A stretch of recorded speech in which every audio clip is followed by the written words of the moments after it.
ये कहानी इस बात का सबूत है, सच्चे मन से की गई भक्ति का फल जरूर मिलता है। सरिता भगवान श्री कृष्ण के मंदिर गई हुई थी। मंदिर से आने में थोड़ी देर क्या हो गई, चंदन ने पूरे घर में हल्ला मचा दिया। कितनी देर से मैं अपने जूते ढूंढ रहा हूँ। तुम हो कि हर सुबह मंदिर में जाकर बैठ जाती हो। पता नहीं इस पत्थर की मूर्ति की पूजा करके तुम्हें क्या मिलता है। सरिता बोली, भगवान श्री कृष्ण की पूजा करने से संसार का सुख मिलता है। जी, वो हमारे जीवन के सभी कष्टों को हरने वाले हैं। बहू सही कह रही है बेटा, तेरे पिताजी भी भगवान श्री कृष्ण के अनन्य भक्त थे। मुझे दुकान खोलने में पहले ही बहुत देर हो गई है। तुम दोनों की फालतू बातों को सुनता रहा तो कर लिया काम फिर मैं। चंदन एक मेडिकल स्टोर चलाता था। वो स्वभाव से नास्तिक व्यक्ति था। भगवान के नाम पर वो चिढ़ने लगता था। सरिता और चंदन की माँ उसे बहुत समझाते थे, पर वो उनकी एक नहीं सुनता था। लेकिन चंदन अपना काम बहुत ही निष्ठा से करता था। उसे मेडिकल की दुकान चलाते कई साल बीत गए थे। बड़े बड़े हॉस्पिटल के डॉक्टरों से चंदन की अच्छी जानकारी थी। चंदन बहुत ही सावधानी से हर ग्राहक को दवाई देता था। तभी एक आदमी आया और बोला, भैया ये डॉक्टर ने पर्ची पर दवाइयाँ लिखी हैं, दिन में कितनी बार लेनी है। लाओ मैं समझा देता हूँ। ये एक एक गोली दिन में 2 बार लेनी है। ये सुबह शाम खाली पेट और ये रात को सोते समय। ठीक है, आ गया समझ में। भगवान तुम्हारा भला करे बेटा। तभी चंदन बोला, मेहनत मैंने की चाचा, तुम भगवान को बीच में क्यों ला रहे हो। पता नहीं लोग जब देखो भगवान का नाम लेते रहते हैं।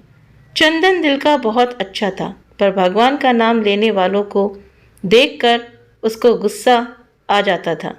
खाली वक्त मिलने पर चंदन अपने दोस्तों के घर में या दुकान पर ताश खेलता था। एक दिन शाम के वक्त जब चंदन दुकान पर बैठा था, तभी लगता है बहुत तेज बारिश होगी। अरे रोहन, मनोहर, तुम लोग यहाँ क्या हुआ? आज काम पर नहीं गए? मेरी तो आज काम की छुट्टी है, रोहन बोला। मनोहर ने कहा आज काम से जल्दी आ गया। सोचा तुम्हारी दुकान पर बैठकर ताश में 2-2 हाथ हो जाए। बारिश भी तेज हो गई है।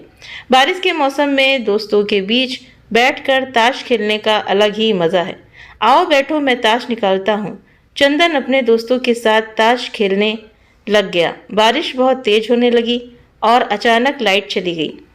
अरे अच्छा खासा खेल चल रहा था, लाइट को भी अभी जाना था। तभी चंदन ने कहा, रुको मैं मोमबत्ती ढूंढता हूँ।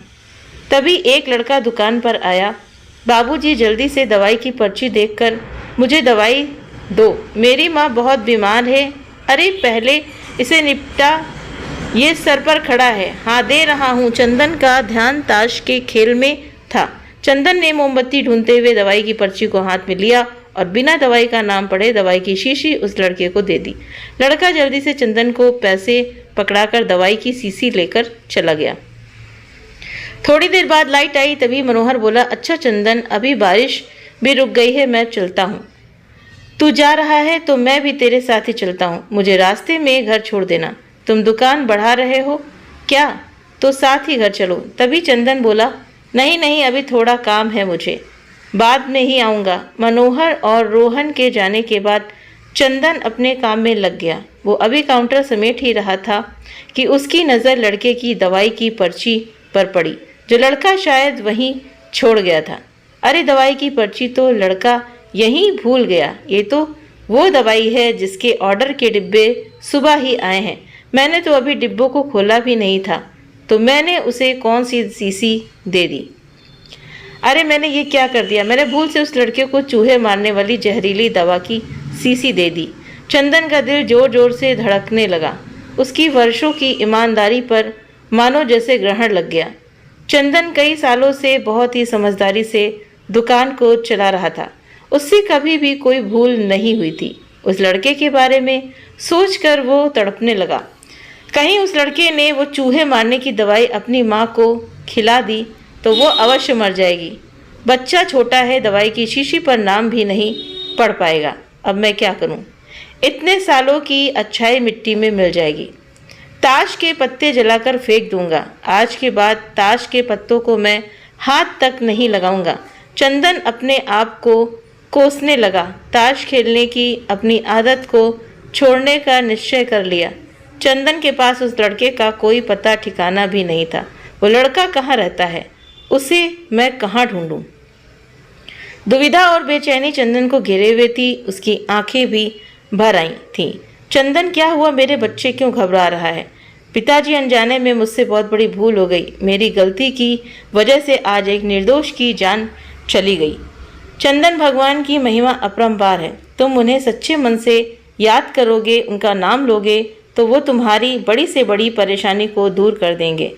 मैं भी भगवान को याद करूं, उनका नाम लूं, तो मेरी परेशानी का हल मिल जाएगा? ऐसा चंदन पूछता है। पिताजी बोले, हाँ बेटा चंदन, भगवान की भक्ति में बड़ी शक्ति होती है।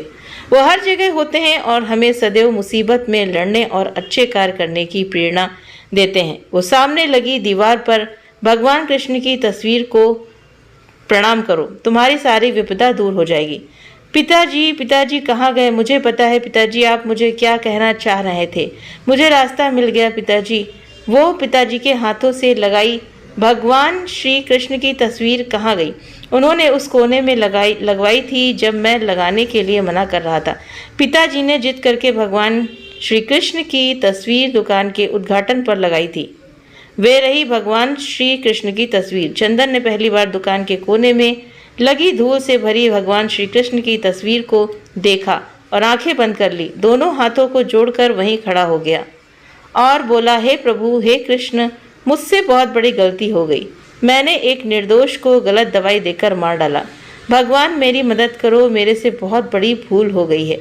भैया जी, मेरी माँ को बचाने के लिए जो दवाई की शीशी आपने दी थी, हाँ वो मैंने ही दी थी बेटा। मैं वो दवाई की शीशी लिए भागे जा रहा था कि पानी में मेरा पाँव फिसल गया और दवाई की शीशी गिरकर टूट गई।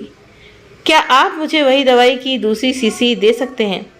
क्या वो शीशी तुमसे टूट गई, इसका मतलब तुम्हारी माँ ने वो दवाई नहीं पी? रुको, मैं तुम्हें दूसरी शीशी देता हूँ, पर मेरे पास तो अभी पैसे भी नहीं हैं।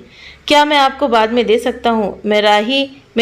मैं यही एक झोपड़ी में अपनी माँ के साथ रहता हूँ। मेरी माँ घरों में काम करती है। कुछ दिनों से मेरी माँ की तबीयत ठीक नहीं है।